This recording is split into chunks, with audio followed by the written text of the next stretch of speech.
ॐ त्वमेव माता च पिता त्वमेव बन्धुश्च सखा त्वमेव विद्या द्रविणं त्वमेव सर्वं मम देवदेव। श्रीदक्षिणामूर्तिसुदेशिकेन्द्रं द्वैपायनं सूत्रकृतं मुनीन्द्रं श्रीशङ्करं भाष्यकृतं यतीन्द्रं मध्येशिकञ्चापि नमामि विद्यै। ॐ नमो ब्रह्मादिभ्यो ब्रह्मविद्यासम्प्रदायकर्तृभ्यो वंशऋषिभ्यो महद्भ्यो नमो गुरुभ्यः। सर्वोपप्लवरहितप्रज्ञानगणः प्रत्यगर्तो ब्रह्मैवाहमस्मि।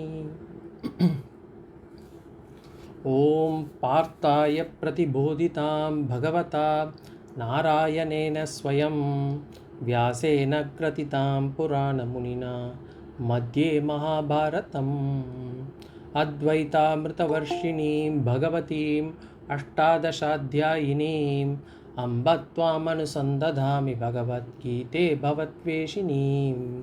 नमोऽस्तु ते व्यासविशालबुद्धे पुल्लारविन्दायतपत्रनेत्र येन त्वया भारततैलपूर्णः प्रज्वालितो ज्ञानमयः प्रदीपः प्रपन्नपारिजाताय स्तोत्रवेत्रैकपाणये ज्ञानमुद्राय कृष्णाय गीतामृतदुहे नमः।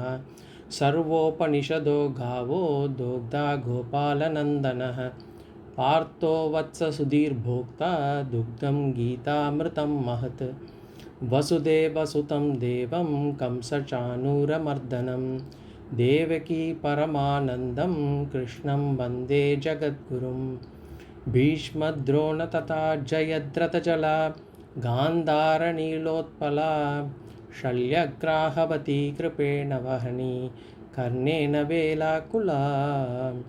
अश्वत्थामविकर्णघोरमकरा दुर्योधनावर्तिनी सोत्तीर्णाः खलु पाण्डवैरणनदी कैवर्तकः केशवः। पाराशर्यवचः सरोजममलं गीतार्थघण्टोत्कटं नानाख्यानककेसरं हरिकथा सम्बोधनाबोधितं। लोके सज्जनषट्पदैरहरः पेपीयमानं मुधा भूयाद् भारतपङ्कजं कलिमल प्रध्वंसिन श्रेयसे। मूकं करोति वाचालं पङ्गुं लङ्घयते गिरिं यत्कृपातमहं वन्दे परमानन्दमाधवं। यं ब्रह्मा वरुणेन्द्ररुद्रमरुतः स्तुन्वन्ति दिव्यैस्तवैः वेदैः साङ्गपदक्रमोपनिषदैः गायन्ति यं सामगाः। ध्यानावस्थिततद्गतेन मनसा पश्यन्ति यं योगिनः यस्यान्तं न विदुःसुरासुरगणाः देवाय तस्मै नमः। ओम कृष्णाय परमात्मने नमः। Pranams everyone. We are doing the 13th chapter, sloka number 8 to 12, of which we had completed sloka number 8 and 9 in the previous classes. We are doing sloka number 10 in the last class. Shri Bhagavan Uvacha Asaktiranabhishvangah Putradara-grihadishu Nityam cha samachittatvam Ishtanishtopapatishu. So we had seen Asaktihi, then Anabhikshangaha, and so Asaktihi we saw as basically detachment. That I own them, they belong to me. That feeling is Saktihi, or the attachment, to come out of that feeling. And how do we come out of the feeling? To understand that all relations are temporary and I am only a trustee. I don't own them. I am not their owner. That feeling has to be there across everything. Everything that we call that to be mine. We have to have that feeling that I am only a trustee. Bhagavan is the owner. I am only a trustee. Then Anabhishvangaha, this self-identification, the feeling of I that I we extend it beyond our body also, especially around things around. Bhagavan says here, Putra, Dhara, Griha, Dishu, etc. Dishu means etc. here. So with regards to our children, with regards to the spouse, with regards to the house and possessions, we consider them to be part of me. And that actually creates problems for us and for them as well, because we lose objectivity and we give stress. So we have to, and how we can get out of this feeling? First of all, understand that everything comes out of karma. All relations are based out of karma. And then we don't create them. It is Bhagavan. We are just instruments in everything. So that is Vishwangaha. Then Bhagavan says, Nityam cha samachittatvam ishta upapattishu. Ishta anishta upapattishu. So basically being equanimous in all things, in both favourable and unfavourable situations. And we saw how do we do that? By having a kind of prasada buddhi. That whatever I get from this world is all Ishvara's prasada.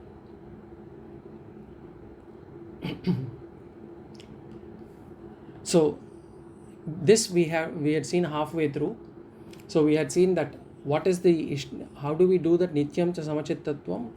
Nityam cha samachittatvam. At all situations we have to be equanimous. And what is that acceptance? Acceptance is acceptance without resistance. Acceptance without any grumbling. Acceptance without any murmuring. Acceptance is a very important attitude to develop. In life, most of the situations are choiceless situations. And we have to learn to accept them. How do we know whether it's a choiceless or a situation where we have a choice? We cannot be sure on that. Wherever it is possible, but certain things are very easy to understand. Our death, for example, is a choiceless situation. We have to accept whenever things happen. Anything that has happened in the past is a choiceless situation, because we can't go back in the past and change things. And any situation that comes in the present, wherever there is a possibility to attempt, we should attempt. And if even after attempt we are not able to change it, we will have to accept them.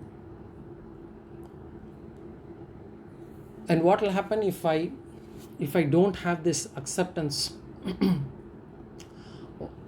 Then what happens? I will not be able to be in control of situations. The situations will drive my mind. My mind will be constantly agitated. I will not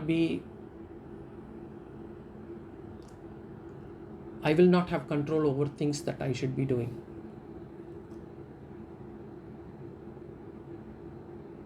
Just like I get to decide what I eat for my breakfast or my lunch and others, I should also be the person who decides on how my mind should be. But unfortunately, if we don't have this attitude of acceptance, we will let the world decide on how my mind will be. And when that kind of mind is there, the mind becomes agitated. And with an agitated mind, I will not be able to spend time on anything purposeful, anything productive, let alone dwelling time on Shastras or, be on the spiritual path. So acceptance is a very important attitude. And how can I achieve it? We had seen this in the introduction to Vedanta series also. Prasada Buddhi. These values that we are talking about are all attitude level changes. These are not karma. These are not things that we can do on a daily basis. These are attitude that we will have to bring into our personality. So two things. One, it's very subtle, so it's not very evident for others. Definitely, even for us, this change will be very slow. But we will have to reflect on what we are doing, how we are reacting, to understand where we are and take necessary steps to change it. So to develop this attitude of acceptance, I have to first develop an attitude of prasada buddhi. Prasada buddhi is basically accepting things as Ishvara's prasada. When we receive prasada from a temple, when we go to the temple and tirtha prasada is given to us, then what we do, we immediately take the tirtha prasada to our eyes to actually make sure that we actually take that with humility and with respect and with devotion, and then we sip it directly from our palm. At that time we don't complain on whether that it is too cold, too warm, too tasteless, it is sugary, salty. We don't give any kind of comment. In fact, whatever be it, we will actually feel blessed to have it. In the same way, if we are able to take those whatever situations that are present to us by Bhagavan as prasada, then we won't be complaining, we won't be murmuring, we won't be judging, we will accept them. But the problem for us is we want to change others. We don't want to change ourselves. We want to change others. We want to change others. We want to change the situation around us. We want to change whatever we have as possession. We want to buy something new. We want to replace something. Everything we do in the hope of making ourselves happy. But there is a problem. Not everything can be changed, and not everything that is changed will also give us happiness. And even if that happiness comes, it's kind of short-lived. So Bhagavan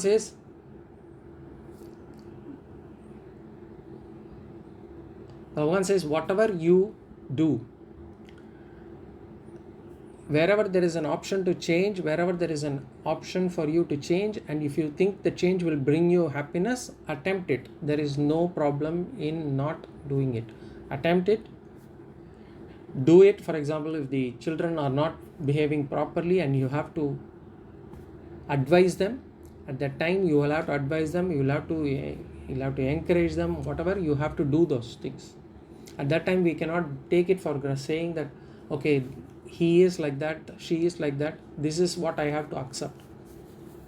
That is not an option for us. Whichever situation is available for us to make a change, we'll have to attempt the change. And even after our attempt, if situation does not change, then we will have to accept it. We cannot go around changing people into what they think, what they say about others, us. They might say something bad, they might say something good. We cannot go around changing what they say. What people say, it is their choice. What I make of it is my attitude. And there I have an option, I have a choice in terms of how to take it. So once I have this attitude, we'll be able to accept it. We won't have difficulty. If we give something in good intent to someone and they do not like it or it does not suit them, it doesn't matter. It is what we did, it is our attitude that counts. We will have to accept it. So we should not be going around thinking that what others might say because of that. What they say, it is their choice. What I feel or what I make of it is my attitude. So this is prasada buddhi, is a very important attitude, and in fact it is the principle behind karma yoga. Karma yoga, as you know, has two main principles. One is Ishvara Arpana and second one is prasada buddhi. Ishvara Arpana, to actually dedicate all our actions to Ishvara, to dedicate all the duties that we are supposed to do as if we are doing it for Ishvara, for our Ishta Devata. That is Ishvara Arpana Buddhi. Then Prasada Buddhi is where we take whatever situation that comes to us as Ishvara's Prasada. So that will help us to develop this attitude of acceptance. The second one is we have to take note of is that Anitya Buddhi. No sorrow lasts forever. We have to understand any situation that gives us sorrow, we have to remind ourselves that this situation is not going to last forever. There will be always times that when we are happy. But actually the converse is, the other thing is also true. When we are happy also, we should remind ourselves, do not get too elated, too carried away, because this situation also will not last forever. Bhagavan in chapter 2 will say that Agama Payano Nityaha Tam Stitakshasva Bharata. All this Sukha Dukkam, Shita Ushnam will all keep coming and going. All this pair of opposites will keep coming and they will keep going. What we have to remind ourselves to is Agama Payano, they will come and go. All are anityam, they will not last forever, and therefore practice titiksha, tam stitakshasva bharata, he will say. So we have to understand that every situation is a temporary situation. So some people always like to crib that they have in a bad, my life is very bad, I'm going through, there has been nothing that has been good in my life. My life has been always bad. They would want to crib. But what they fail to realize is in between those times, there would be times that they would be happy. They had nice food, they would have had a nice holiday, whatever. Would have had a nice time. But they would like to still crib. In Tamil we say polambal. And why do people do that? Some people do it out of habit. That is natural for some of the people. It's kind of natural to always crib when somebody asks how you are. Some people do it to sort of not to get an evil eye. They'll say, Kannu patra pordu, porama vandra pordu. They say in Tamil, to ward off the evil eye, they will say always that I am actually not so good. Some people do it for the sake of seeking pity. And some people do it for seeking attention. So those things are not needed. What we have to do is to accept things. There is not every situation, whether it is going to be sad or happy, or situations that can give us sukham or dukkam will come and go. We will have to remain equanimous. And this anitya buddhi, this feeling that can only last for a short time, that buddhi can come out of only Vedanta. It cannot be taught by physics and chemistry and biology and all those sciences. Only when we learn Vedanta, we will be able to understand this anitya buddhi knowledge, where we actually do vichara on nitya anitya vastu vivekam we do. That vivekam will give us this knowledge.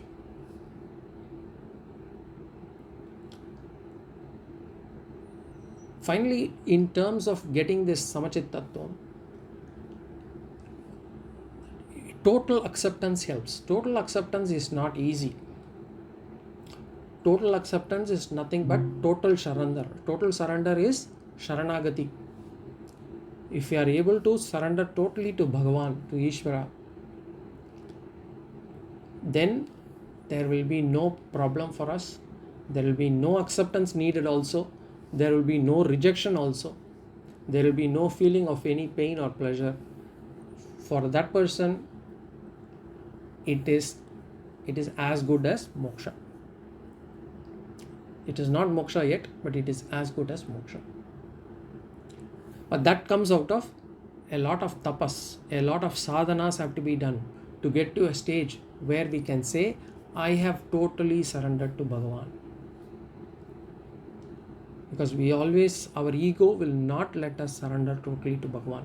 We always think that I am doing it, Bhagavan needs to help me, or wherever there are times that I want to go against Bhagavan's will. So this total surrender will not happen. Our desires and our ego will stop us from doing Sharanagati.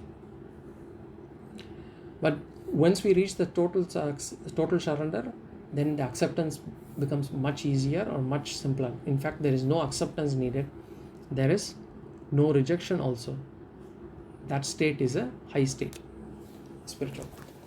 So that is the last value number 15 in Shloka number 11 or 10, 8, 9, 10. Now we will go to Shloka number 11. Mayi chanyanya yogena bhaktiravya bicharini vivikta desha sevitvam aratirjana samsadi. Mayi chanyanya yogena bhaktiravya bicharini vivikta desha sevitvam aratirjana samsadi. So value number 16. Mayi chanya anya yogena bhakti ravya bicharini. This is one full value. This is 16, value number 16. Mayi chanya anya yogena bhakti ravya bicharini. In other words, bhakti. Bhagavan says, develop a value called bhakti. Bhakti means, we know, devotion. Devotion to who? Bhagavan says, Mayi. Have devotion in me, he says. Mayi. And what sort of devotion? Bhagavan says, Ananya yogena. Ananya yogena. Ananya yogena means without any mix. We say undivided attention. Without any division. Without any mix. Complete devotion. Total devotion. And how else should it be? He says, Avya bicharini. Avya bicharini means without any change. It should not have some days on high, some days on low. It should be unswerving, consistently same. That sort of bhakti. So what bhakti? Bhakti to who? Bhakti in Bhagavan, bhakti to Ishvara. What sort of bhakti? Ananya yogena, without any division, complete, without any mix, and unswerving.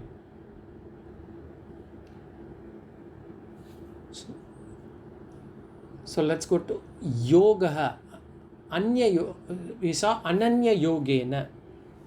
Yoga means joint. Yuj, that comes from the root yuj. Yuj means joint. Yoga means joint or mix or united. Anya yoga means what? Mixed with other. Anya yoga means mixed with other. So ananya yogena means what? Not mixed with others. Not mixed with others. In other words, when we are doing bhakti in the form of prarthana or in the form of a japa, then it has to be done with full concentration.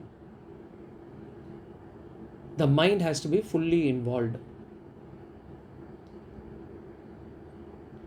And avyabhicharini means that unswerving, that Shraddha has to be complete.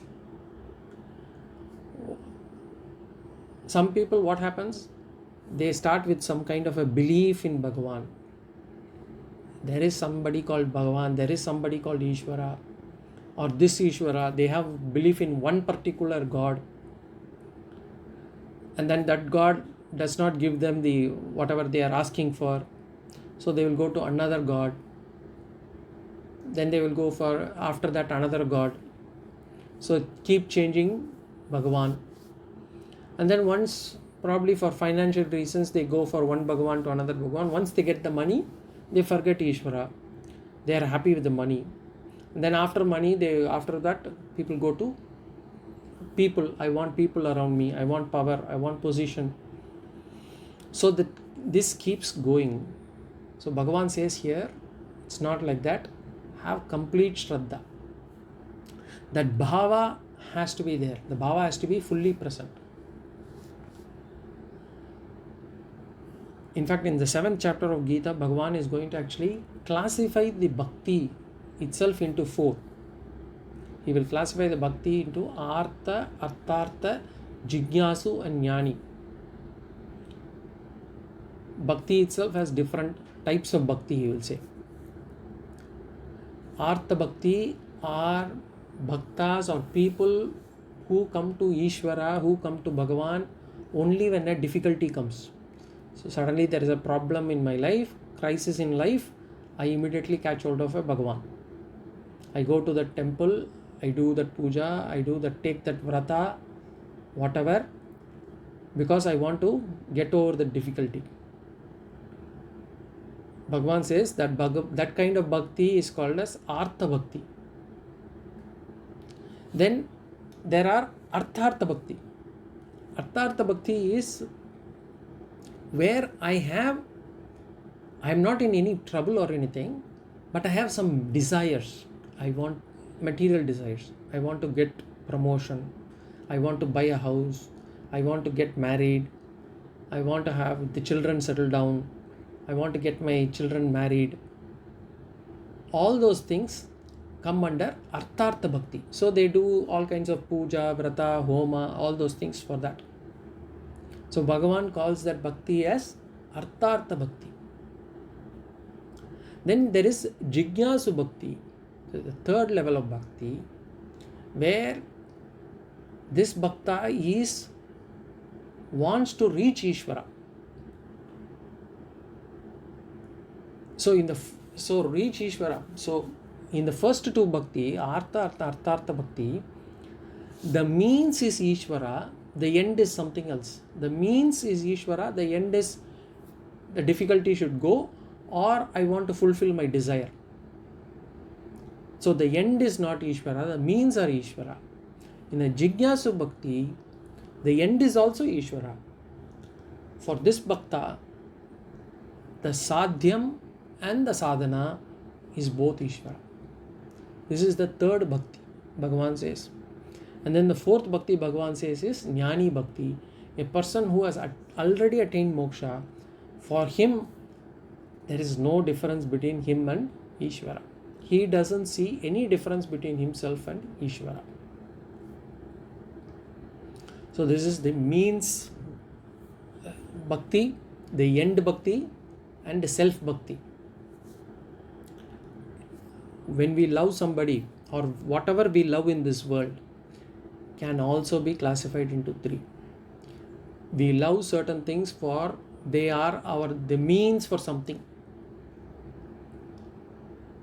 For example, I love my job, or I love my work because it is a means for me to get my money. That is one way of bhakti, one way of love. Or for some people they hear is love is I love something, and for that I am willing to use any means, the means. I want to get that person, or I want to have that person in my life, so I am willing to do certain things because my end is, for the sake of the end, I am willing to do certain things. Finally, the self-love is there. Self-love is where I love myself. In fact, most of these, if you look at the gradation, the self-love is the highest. If it is between the end and me, I will give away the end. If it is between the end and the means, I will give away the means. So there is gradation in love. In the same way, bhakti also, there is gradation. Artha, arthartha, jignasu, anyani. Now when we say bhakti, devotion, what is bhakti? Again, bhakti is a huge topic, much misunderstood. We have covered an entire topic session on Introduction to Vedanta on bhakti, but I will just quickly go through small tidbits from there, small summary of that. Bhakti means what? What is bhakti? Bhakti is how much I know Ishvara. Bhagavan is not to be believed. Ishvara is not for someone's belief. In our culture, in our Sanatana Dharma, Bhagavan is not a matter of belief. God is not a matter of belief. God or Ishvara is a matter of understanding. How much I know Ishvara. So ultimately, when you have to love someone, you have to understand that person. Only then I have to understand at least something before I can love that person. And of course, once I start loving that person, I tend to understand more about that person. In the same way, if I have to, devotion is what? Devotion is love. A love to a higher principle is devotion. That's why we say Desha Bhakti, Matra Bhakti, Pitra Bhakti, Acharya Bhakti. A love towards a higher principle is bhakti. But to love someone, I have to know something. I have to understand that person. So when I have to have bhakti on Ishvara, I have to know Ishvara. Some people even think that this Vedanta itself is actually will push bhakti out of me. Vedanta is philosophy. And they say spirituality and devotion, spirituality and religion is different. It is not true. It's wrong. Spirituality and religion coexist. In fact, there cannot be a spiritual person without religion. Religion alone does not guarantee you spirituality, but a spiritual person has to be religious as well.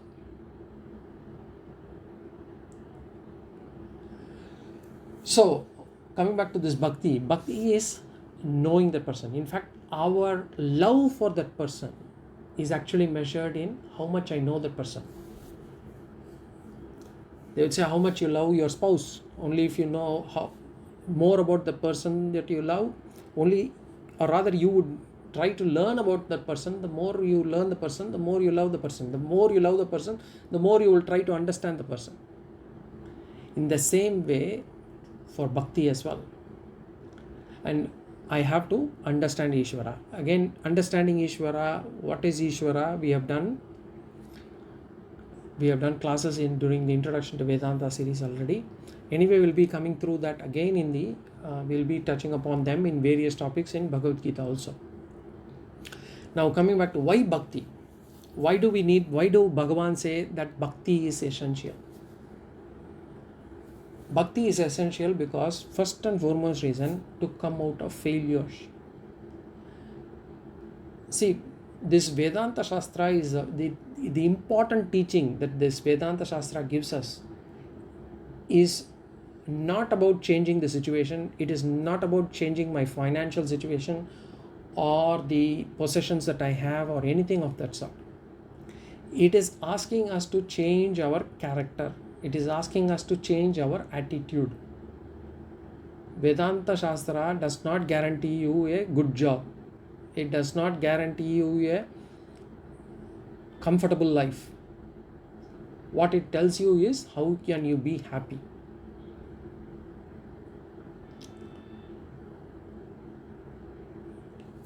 If you take out any other spiritual sadhana, or I'll say in any other, there are other practices that people ask you to follow other than Vedanta Shastra. For example, you have yoga, you have, they say, some people say go for do dhanam, do this yatra, pada yatra, do that yagam, or do that puja for so many days, or do that japa. In other places they just say just do that, some kind of activity to be performed over a fixed period of time, after which you will get some benefit out of it. That is what all these sadhanas tell us. But in Vedanta, it is not about that. In Vedanta, it says, don't talk ill of others, don't have ego, control your sense organs. So this, and it has to be, it is not to be practiced for a short period of time, it has to be practiced for an entire lifetime. So that's why many people don't like this also, because there seems to be no immediate benefit, there is no immediate result that I can see out of it. But this Shastra is about changing our character and attitude in such a way that we are able to live happily. Initially, before coming to this Vedanta Shastra, or before we were spiritually inclined, our idea was that the issue was with this world. All the problems that I face is because of the world around me. I didn't have an inclination, or we didn't have an inclination to say that there is something that we need to do at our end. We think that we are right, the world is wrong, and that's the problem. But now, after coming to the Shastras, the more we understand all these values and others, the more we reflect on these things, we understand that there are things that I need to change. There are things that I need to imbibe. There are certain things that I need to leave.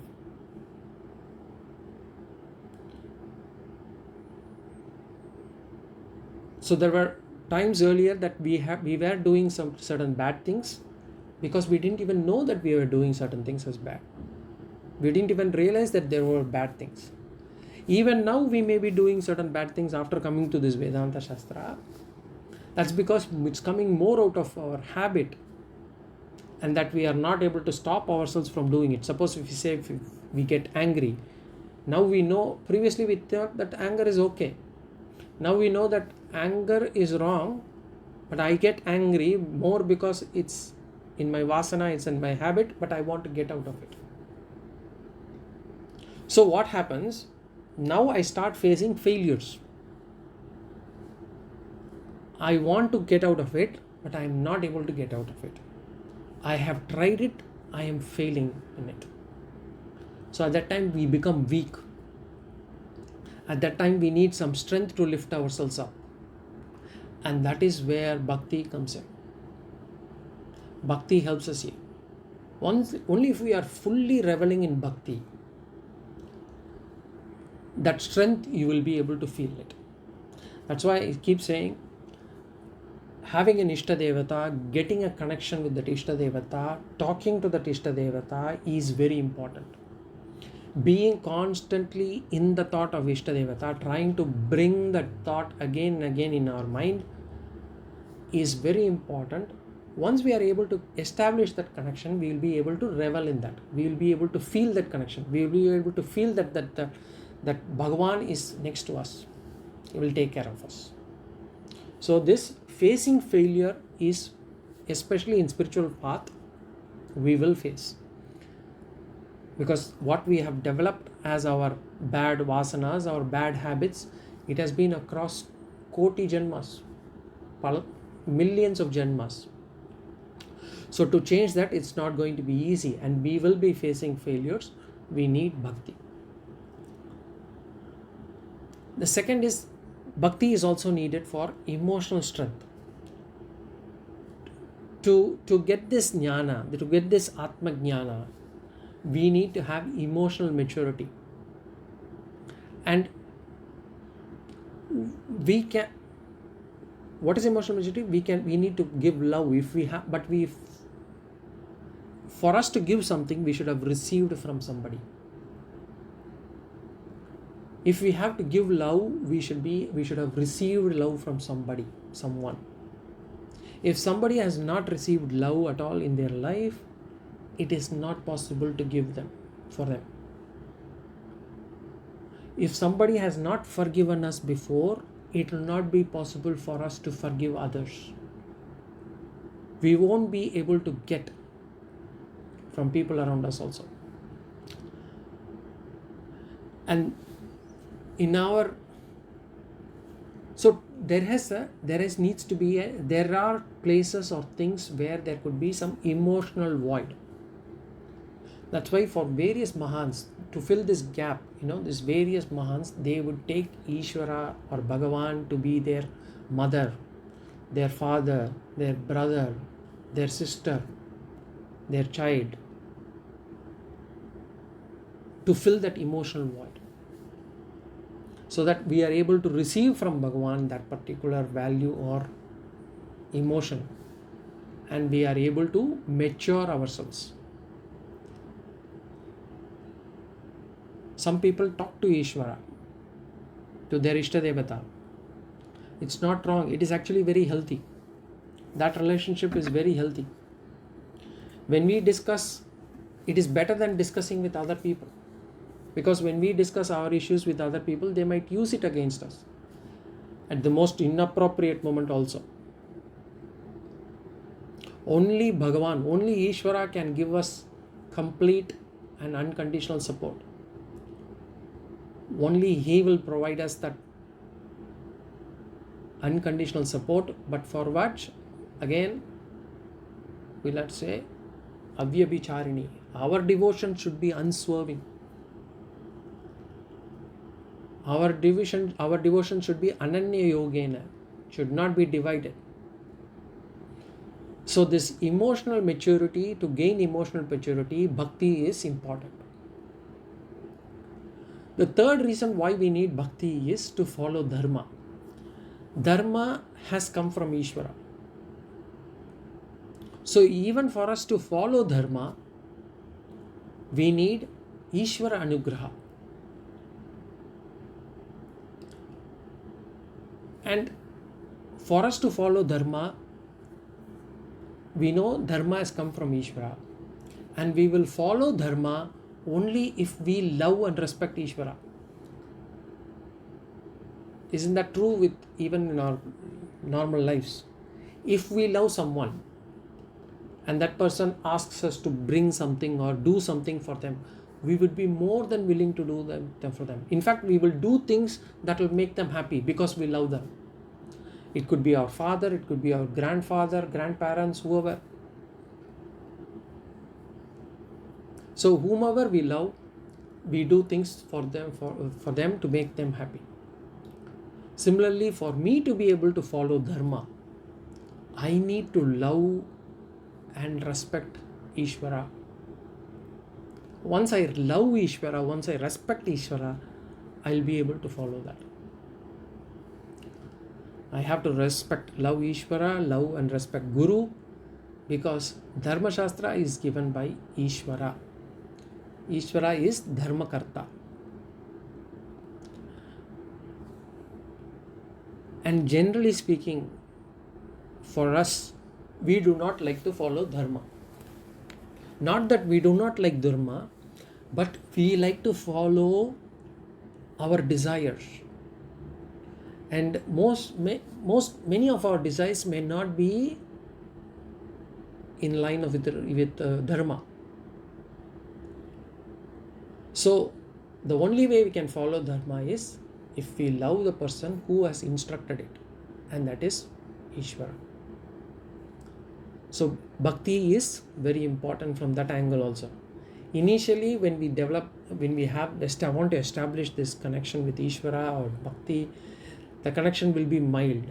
It will be superficial. It will be artificial. Many people will be thinking, or even you might be thinking, that I am forcing myself to do these things. It is fine. It is okay.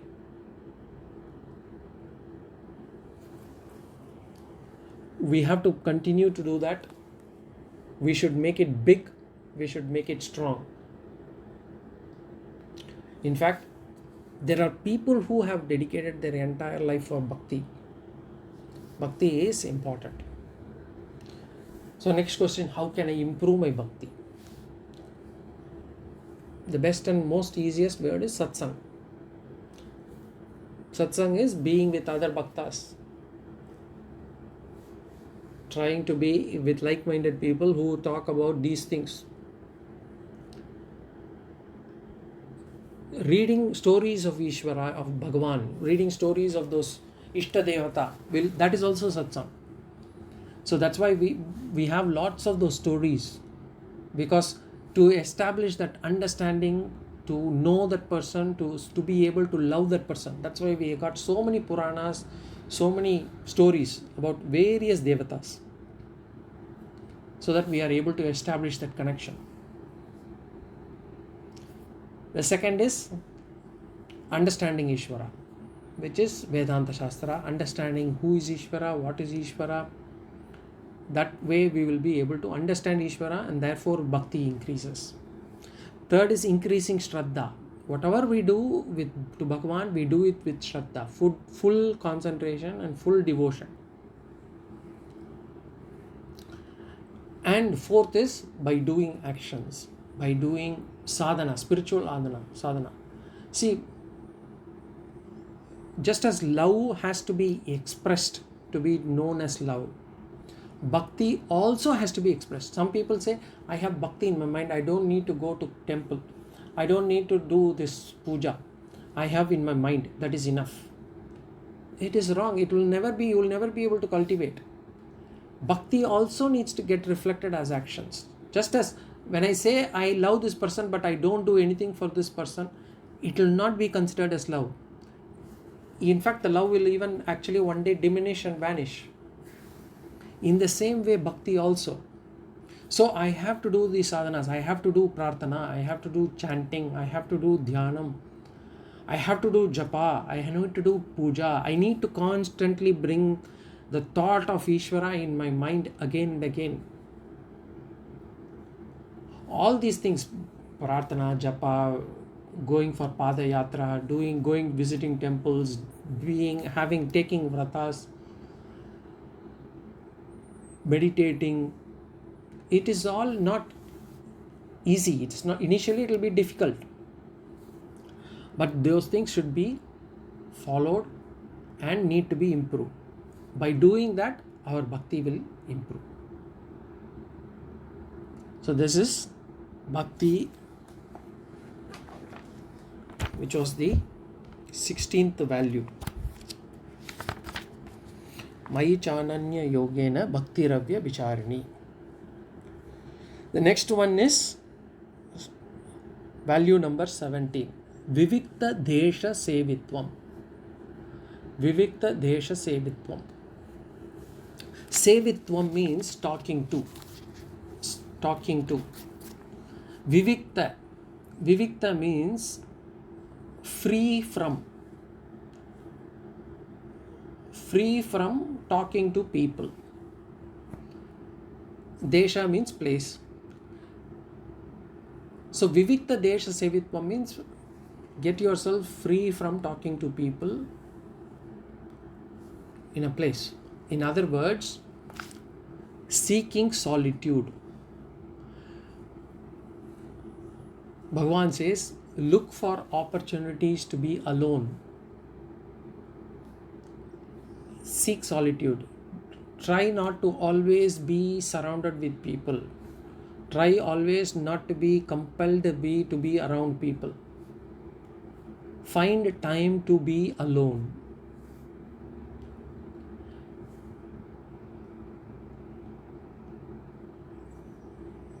So Bhagavan says, seek solitude.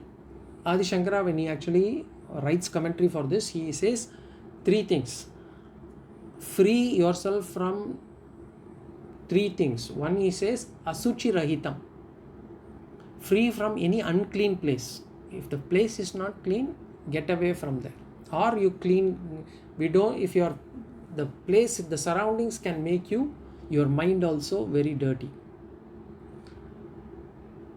So free yourself from unclean place. He says bhaya rahitam. Where there is fear, you will not be able to concentrate also. So free from yourself from places which can create fear in the mind. And then third one he says is jana rahitam. Free from yourself from place which has people. And we should also add two more things here. It is not about being alone. Being alone means not watching television or doing some gadgets is not considered to be seeking solitude. Solitude means sitting, doing nothing. Without sleep. And just because I am alone, so can I go to sleep? Is that called vivikta desha sevitvam? No. What about eating? Can I keep eating and then feel that I am actually alone? No. Sleep is not considered to be alone. The problem for us is if we are alone, we either sleep or eat. Here it is the attitude is what is important. So it need not be like a place where I am alone totally. It can also be in a place where I don't know most of them or I don't know any of them. But of course the problem is wherever I go, I will try to make new friends. I cannot be alone. Whenever I'm in a crowd, I will try to look for, whenever I go to a meeting or for a conference or in a function, the first thing we look for is whom do I know here, so that I can go and talk to that person, so that I don't feel alone. So this is our general tendency. The problem is because we think when we are alone, we take it to be an isolation. That's our problem. But Bhagavan says, seek solitude. Try to be alone. Because in old age, whether we like it or not, we will be left alone.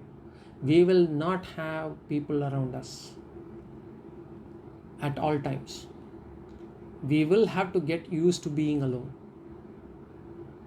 And it is not easy. We have to practice that now itself. And this being alone is definitely not easy. That's why even in criminal law, what is the punishment that they give? Most, if it's a severe punishment, is solitary confinement. They put you in a jail without any people. You cannot talk to anyone, and they put you there. Because solitary confinement is a punishment. It is not easy to follow. But a person who has been able to live alone, it is very good for that person. Seeking solitude is it will help us spiritually progress. But it is going to be difficult because we will have to tolerate ourselves. So far we would be blaming others that we are not able to tolerate others. But when we are living alone, we will have to tolerate our mind. Our mind will play a lot of things and we will have to tolerate our mind. So that's not easy. If we take it willingly and sit alone for some time, it becomes a tapas. It becomes a penance. It becomes easy. And why do we need this solitude? To assimilate whatever I have understood. To assimilate all these good values, I have to reflect. I need some time in solitude.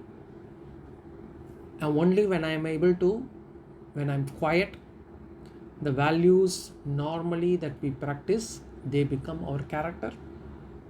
It needs to settle down. All the things that I have learned, followed, done, I will have to give myself some time to settle down. Just like a pickle jar needs to be left alone and undisturbed for that particular vegetable, whatever it has been made, that mango or whatever, it has to soak and it can taste better only after some time. In the same way, whatever sadhanas I have been doing throughout the day, I have to give it some time to settle down to become my character. The second reason why I should be seeking solitude is viveka. That viveka comes only in solitude. This discriminative power, that can only come in solitude. When I am alone, I will be able to do deep analysis. I will be able to do a logical analysis. I can do some deep thinking. And all these are needed for me to grow. We have to think about, why am I here? Who am I? What is the purpose of this life? What is going on? We need to think deeply, logically, to be able to reflect. And third thing, we already saw, being independent. When we discussed this, anabhishwangaha, we said we'll have to learn to live, be independent, live, give some others also some space, we also some space. Because if we are constantly with someone, we get dependent on people. We always think somebody should be there for our emotional crutch. We want always an emotional crutch. We want somebody around us. We should learn to be alone. We should give others also their time to be alone. This actually builds our self-confidence also. These are all superficial benefits. The most important one is understanding oneself. What happens when I am alone? As I said, our mind, the vasanas come out. Our deep subconscious mind comes out. Our real personality will come out when we are alone. We know what sort of a person only when we are alone. Whatever we are when we are around others is a fake personality that we are trying to project to others. Because we want others to see what we want them to see. Our real personality will come only when we are alone. Our deep vasanas will come out, what our mind says. Our mind will make us even talk certain things. And it will make us, at that time when we reflect, or even if we write something and then later on actually we take and read what we have thought about in those times, then we can understand ourselves better. The face and the body, if you want to know how it is, the mirror will show us. But for the mind, the mirror is only when we are alone. We will know our real swabhavam, whether we are good, bad, where we are good, where we are bad, only when we are alone. And what happens? The good is okay. When we see the good things, we are happy about it. But when we see the bad things, we might get into depression. We might get fear. But whatever it is good to come out, because these are all already there in our mind. It has to churn and come out of the system. Something we have eaten bad, wrong food in our lunch or something, it has to come out of the system. In the same way, these feelings, these bad thoughts or whatever vasanas, it has to come out of it has to churn and come out. And when it comes out, normally it is painful. There is some bit of suffering there, but it is better that way. Whatever, when we eat, when things come out, when we vomit or something, there is some pain, there is some suffering, there is some uncomfortable feeling, but it is good to bring that out, take that out. In the same way, when we are alone, the mind churns and brings the things out. It will be painful, but it is good to get that out. When I am alone, I am myself. I don't need to act when I am with other people as when I am with other people. As I said, we don't want to be good persons. We want to be known as good persons. So that feeling will come out once we are alone. In fact, we may not realize, we might have so many complaints about others.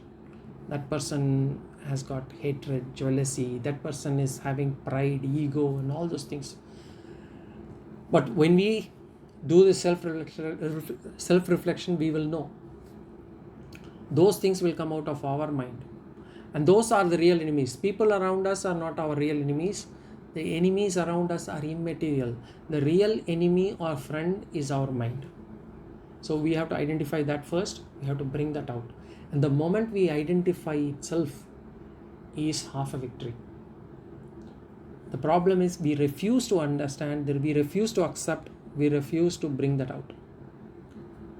So understanding ourselves, what our problems are, itself is half a victory. Then of course we will have to work towards eliminating them. Saying that these are the bad gunas that I have to bring it out, I have to take it out. In Yoga Shastra it is known as Kashayam. Those dushta gunas that we have, it's called as Kashayam. And that has to come out. But one thing to note, be careful, do not go for full seclusion. Full seclusion is possible only if a person has got good emotional maturity. That's why some people when they take sannyasa, they will not be able to take it, because sannyasa is about most of the times living alone. It's not easy. It's about, so whatever we do, we'll have to do it progressively. We have to do it for a few minutes and then slowly increase the time. Otherwise it will be counterproductive. So this is value number 17. The next sloka and the next values we will see in the next class. Any questions or comments? Yeah, Balaji. Yeah. You said in solitude you'll get all your vasanas out. So is there a method to do it, or how will it all come out? There must, some way to start off with. So the first and foremost is, if we actually sit separately, sit alone, without any gadget, without any thoughts, our mind will wander. Our mind will start thinking about people whom we love the most, or people whom we dislike the most, or it will start wandering around. The thing is, every few minutes we will have to, initially for first few sessions, maybe we'll have to let it go. But after a few sessions, we'll have to start pausing ourselves to say, where is my mind going? What is it thinking? So at that time, it's better to note down certain things, points on where my mind is going, how my mind is thinking. And then later on, try to take it and understand as to what my thoughts in my mind, what are the thoughts in my mind, what kind of thoughts do I get in my mind, whether these are good thoughts, noble thoughts, bad thoughts, what kind of vasanas I have, what kind of negative qualities I have, what kind of things I have to improve on. Initially, for the first few sessions, allow some time to be alone. Do not try to judge yourself. These sessions are not for judging ourselves. These sessions are not to feel bad about ourselves. These sessions are only for us to understand ourselves. And we have collected a lot of those thoughts and vasanas over millions of janmas. So it's not easy. There is no need to feel bad about things. It is there. We just need to work on it. Yeah, and anything like how long we need to sit through this, or any particular time? No, initially it can start with say 5 minutes, and then slowly it can go up to half an hour, 45 minutes, but we have to slowly start. It can go up to even an hour, but initially start with 5 minutes, do nothing, allow it. The moment we think that we cannot take it anymore, stop it. I'm not able to stay alone for longer than this. I will have to go to a place where there are people around me. Stop it. But try to stretch it slowly. Okay, so is this does it merge with meditation then? It is not meditation. Meditation comes afterwards, because what happens when we sit in meditation, you are supposed to remove thoughts and focus on certain things. The only time that we can focus on certain things is when my mind is calm.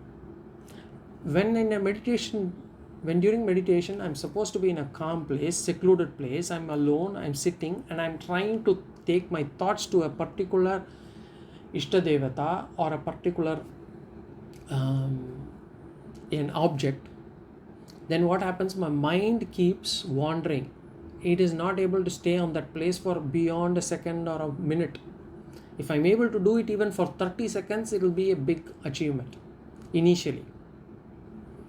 So as we kind of do this, practice solitude, we will see that the meditation also will be much better, because once we will be able to control our mind, we know we can start understanding our mind better, we know how our mind functions, and we can slowly do even meditation better. Okay, so is it better to have someone to teach us or lead us through the solitude, or can we do it on our own? Solitude is about real solitude. There are, of course, guided meditation where the person actually tells you what to do. So he will say, close your eyes, bring your thought to that. So he will give some things, like for example, he will take a particular deity and then say, okay, we are going to that particular, it can be an action, like he'll say, we are going to that particular temple, we are going to that particular murti, we are doing an abhisheka there, the flowers are being put. So it is about imagining certain things to ensure that the mind does not wander. So that is guided meditation. And then within that guided meditation also there are multiple levels. But for being in solitude, it's really being in solitude. It is for us to know ourselves. Okay, thank you. Okay. Any other point or questions? Okay, if not, we'll see in the next class. Om Purnamadah Purnamidam Purnat Purnamudachyate Purnasya Purnamadaya Purnameva Vashishyate. Om Shanti Shanti Shanti. Swasti Prajabhyah Paripalayantam Nyayena Margena Mahim Mahishah. Gobrahmanebhyo Shubhamastu Nityam Loka Samasta Sukhino Bhavantu. Hari Om. Shri Gurubhyo Namaha. Hari Om.